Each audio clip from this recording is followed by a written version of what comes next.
One of these women bought a mountain instead of a mansion. Another spent 8 years building a house around a metal slide. And the woman waiting at number 1 owns more real estate across 3 countries than most companies manage in a lifetime.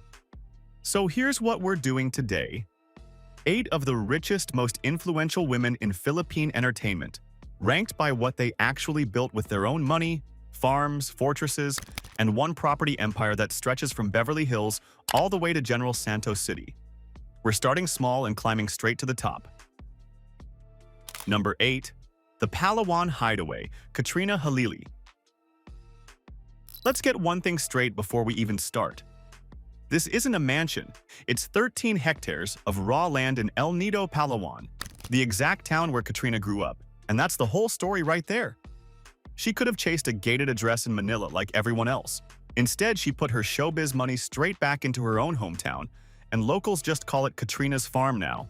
There's a modest 3-bedroom house on a hillside, a working rice field, a small piggery, and a view over the creek that no amount of city money can actually buy. Her mom, Malu, handled most of the build herself, and the finished place stays rustic on purpose. Vines separate the bedroom from the bathroom in the master suite. No marble in sight. Katrina didn't stop there either.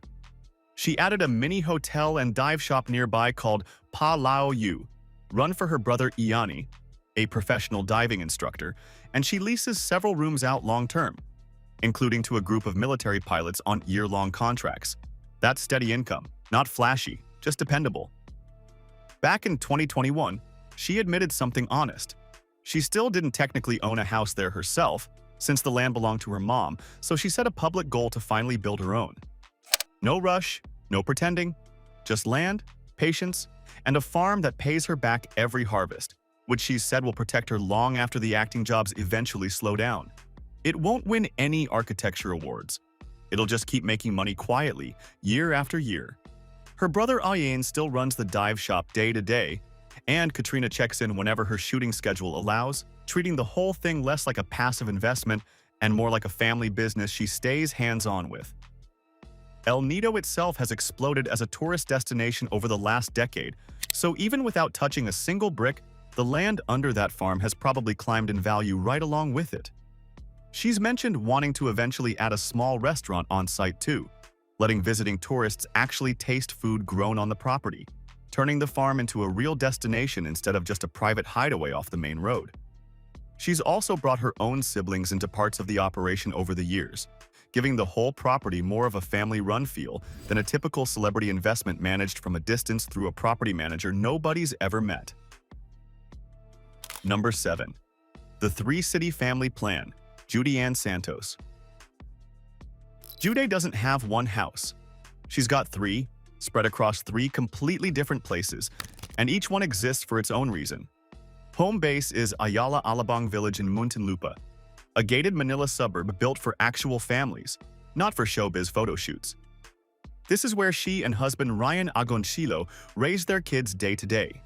Then there's the beach house in Batangas, nicknamed Bacawanda, surrounded by mangroves and famous among fans for one thing only: pure family time with 0 cameras around. And then, out of nowhere, there's Las Vegas. Back in 2016, Ryan flew Judianne out there and carried her over the threshold of a brand new house he'd bought without telling her first. The video of that moment hit over 100,000 views within days.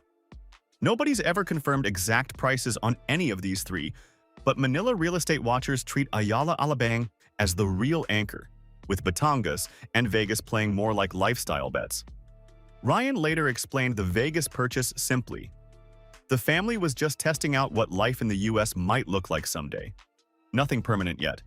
And that low-key attitude runs through every single property here. None of them get treated like a set for content. Each one just does its job: school runs, weekend escapes, a backup plan across the ocean. Judianne's talked about wanting her kids to remember summers at Bacawanda the same way she remembers her own childhood trips. Less about the price tag, more about everyone actually showing up together. Ryan and Judianne have 4 kids in total, and by most accounts the Batangas house gets used constantly. Birthdays, long weekends, random Tuesday getaways whenever both their schedules actually line up. That's rare for a celebrity's second home. A lot of these properties sit empty most of the year, photographed once for a feature story and then forgotten. Ryan's been fairly open about the Vegas house specifically, saying it was less about flexing and more about giving the family options if life ever pulled them toward the US permanently, an insurance policy dressed up as a vacation home. Judianne's also mentioned that none of these three properties were bought purely for appreciation either, since resale value barely factors into how the family talks about any of them. A rare stance among celebrities who usually treat every purchase as a future investment first. Number 6. The Working Farm Empire, Bea Alonzo. Here's a woman who skipped the mansion question entirely and bought 16 hectares of Zambales instead, turning it into a real functioning farm called Bayanihan Farm. We're talking a cattle pen, a sheepfold, active rice fields, and a full mango orchard. Run more like an actual agribusiness than a celebrity hobby. But here's the part that really shows the long game. Bea and her mother planted more than 5,000 mahogany trees along the property's edges. Mahogany only gets more valuable with time, so this is basically a living retirement fund, planted directly into the ground, and it takes around 25 years to fully mature. That's not a quick flip. That's building something for a generation Bea hasn't even met yet. The main house skips marble completely and goes warm and earthy instead, and several bedrooms carry sentimental names, including one named after her breakout role in One More Chance.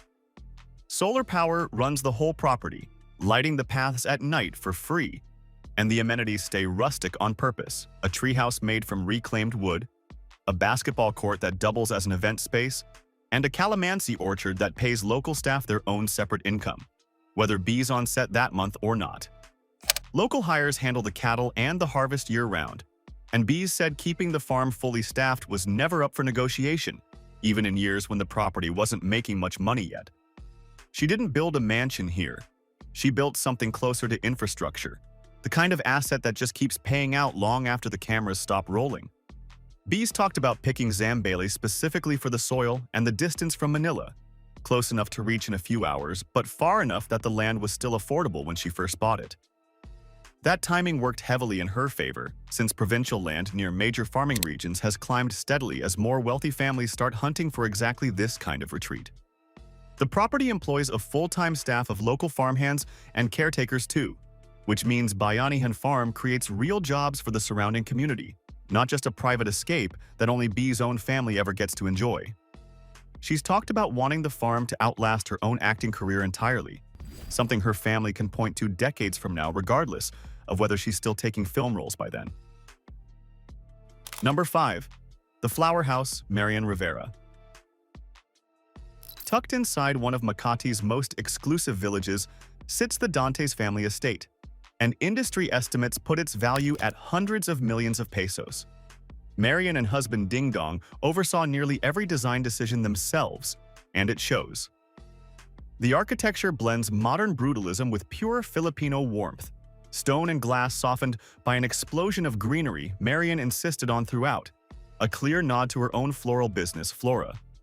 Step inside and double-height ceilings pull sunlight through custom wood paneling carved by artisans from Batangas. The kitchen runs on Wolf and Sub-Zero appliances, because Marian's a trained culinary school grad who actually cooks in there, not just poses for a photo. One detail keeps coming up in fan discussions: the learning nook built for her kids, Zia and Sixto. Less a playroom and more a small, deliberate space designed to spark real creativity. Outside, the pool reflects the Makati skyline, while thick plants block every neighboring view. Real privacy for one of the most photographed couples in the country. This house doesn't scream for attention with gold accents at the gate.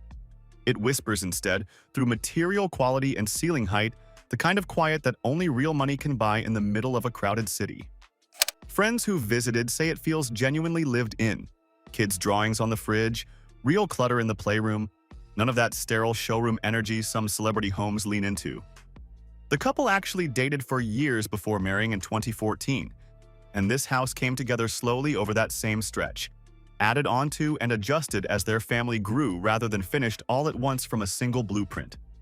Both Marian and Ding Dong have said in separate interviews that they'd rather their kids remember a house full of noise than one that looked perfect for a magazine spread nobody in the family actually reads. Marian's mentioned in past interviews that she wanted the house to feel like the opposite of a film set, somewhere she could actually switch off after a long day of shooting rather than perform for one more camera the second she walked through the door. That instinct shows up in how rarely the family opens the estate for public appearances too, treating the house as an actual retreat rather than another stage for content. If you've made it this far, go ahead and hit subscribe because the next 3 properties get a whole lot bigger. Number 4. The Double Mansion Life, Gretchen Barreto. This is where the list stops being about one house and starts being about an actual collection. Gretchen and longtime partner Tonyboy Cojuangco, heir to one of the country's biggest business dynasties, keep 2 separate mansions running at once in Makati City, one in ultra-exclusive Forbes Park, one in Dasmariñas Village, just minutes away. Both are full-time homes, not one primary residence and one showpiece. Gretchen's given fans glimpses of both over the years: sterling silver tea sets, custom dining setups, and a music room built around Tonyboy's own guitar collection kept behind glass. During a recent house tour with celebrity Dr. Ivy Teo, she walked guests past heavy wooden furniture and imported china, through living spaces so big that a room full of guests barely fills the space. The couple's been together over 2 decades now. There's no legal marriage on paper, since Tonyboy's technically still married to someone else, but their combined real estate still puts them among the wealthiest unmarried couples in Philippine showbiz. Gretchen also flirted with a 3rd property recently, sharing videos from what looked like a brand new mansion before reports surfaced that it actually belonged to businessman Atong Ang, not the couple. What's not in question is the scale of what Gretchen and Tonyboy actually built together across 2 of Makati's priciest addresses, run less like a celebrity home and more like a small, luxurious hospitality operation for the 2 of them and their daughter Dominique. She comes from a well-known showbiz family herself, sister to Marjorie and Claudine Barreto, so hosting at this scale was never new territory. Just a bigger budget applied to instincts she's had since childhood. Even their daughter Dominique has grown up around that same standard, and Gretchen said she wants her to inherit the eye for detail as much as the properties themselves, treating taste as the real family asset passed down alongside the real estate. She's mentioned wanting Dominique to actually know the history behind pieces in the house too, not just grow up surrounded by expensive furniture without any idea where it came from. Gretchen's also spoken about wanting both homes to feel distinct from each other rather than identical copies, treating Forbes Park and Dasmariñas as 2 different moods entirely, instead of one style simply repeated twice. Guests who've visited both say Forbes Park leans more formal, while Dasmariñas feels noticeably warmer and more relaxed, a deliberate contrast the couple apparently built in on purpose rather than by accident. Number 3. The Slide House, Kathryn Bernardo. Here's something most celebrities never do. They buy a finished mansion and move straight in. Kathryn spent 8 full years planning, saving, and building hers from scratch, starting with an empty hilltop lot in Antipolo. The result is a 3-story white villa fans now call the Dream House. Designed by Leno Architecture, the outside rejects that old money, heavily ornate look completely. Clean lines, sharp geometric volumes, almost fortress-like from the street. But the back of the house tells a totally different story, opening up through floor-to-ceiling glass that pulls in the full twinkling skyline of Metro Manila every single night. And here's the detail that actually made this place go viral. Kathryn installed a real, fully functional metal slide connecting the 2nd floor straight to the main living area, a playful choice that undercuts all that serious architecture on purpose. Millions of views landed on that clip alone within days. The amenities still read like a proper billionaire's retreat though, a private elevator, an infinity pool spilling over the edge of the hill, an arcade room, and a custom bar for hosting her own inner circle. For someone known mostly as the sweet girl next door growing up, this house marks a very deliberate, very public shift. It's less a home and more a physical trophy for an actress who built her own empire brick by brick, until a literal vacant lot turned into one of the most talked about houses in the country. She was involved in nearly every stage of the build herself, from picking the lot to signing off on individual materials, the kind of hands-on work most homeowners leave entirely to a contractor. Other young stars have reportedly asked her directly about the whole process since then, treating her 8-year timeline less like an outlier and more like an actual blueprint for how to do it right. Real estate agents in the Antipolo area even reported a jump in interest for hilltop lots once the dream house went viral. Even the location choice mattered to her personally, since Antipolo sits close enough to Manila for a manageable commute while still offering the kind of elevation a flat city lot could never replicate. Kathryn's also said the slide was almost cut from the final design more than once, with contractors warning it would complicate the structural plans, but she pushed to keep it anyway simply because she wanted at least one part of the house that had nothing to do with looking impressive. Number 2, the serial property queen, Sharon Cunita. If real estate were a career on its own, the megastar would already have a masterclass out. She's been buying and selling trophy properties for decades now, less like an actress with a nice house and more like a seasoned investor running an actual strategy. Her most famous American purchase was a mansion in Calabasas, California. Roughly 6,600 square feet, 6 bedrooms, a custom library, a chef's kitchen, sitting on a lawn big enough for a full resort-style pool with its own waterfalls. She eventually sold that Calabasas estate for around $2.2 million, barely a dent in everything else already under her name back home. Her Philippine properties matter to her even more personally, though. She's called several of them her happy places, built specifically around her love of books and cooking rather than parties or spectacle. Everyone gets a professional-grade kitchen because baking is genuine therapy for her, and she builds full-size libraries that look more like bookstores than personal shelves. Her newest project is a forever home she's described as massive, built for her large extended family and entourage rather than for show. She wants thick walls, cozy nooks, and enough space for her dogs to roam free. And even that comfort-focused approach still costs real money since every property carries imported, high-end furniture built to last generations, not a single decade.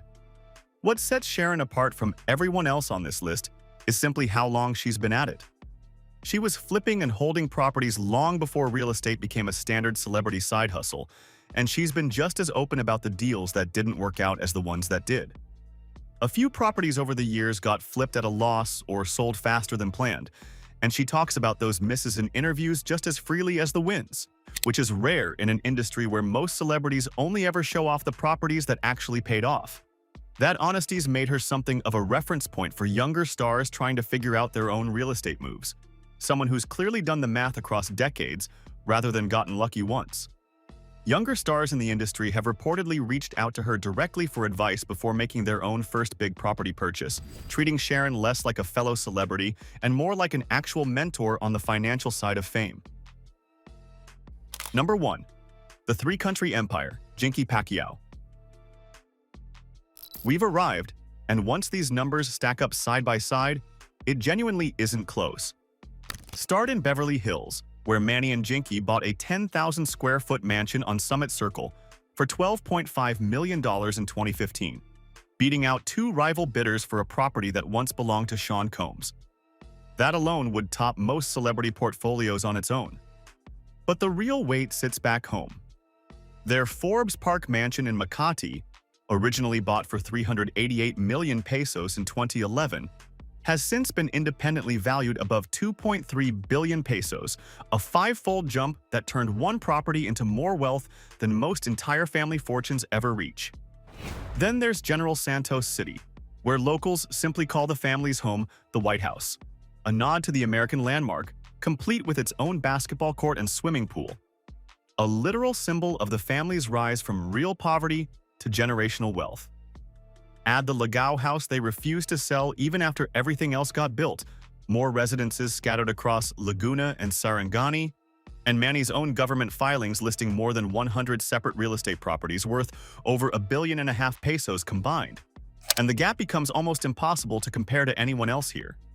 Jinkee's built her own identity around all of it too, running a skincare line and boutiques under her own name, not just managing her husband's holdings from the sidelines.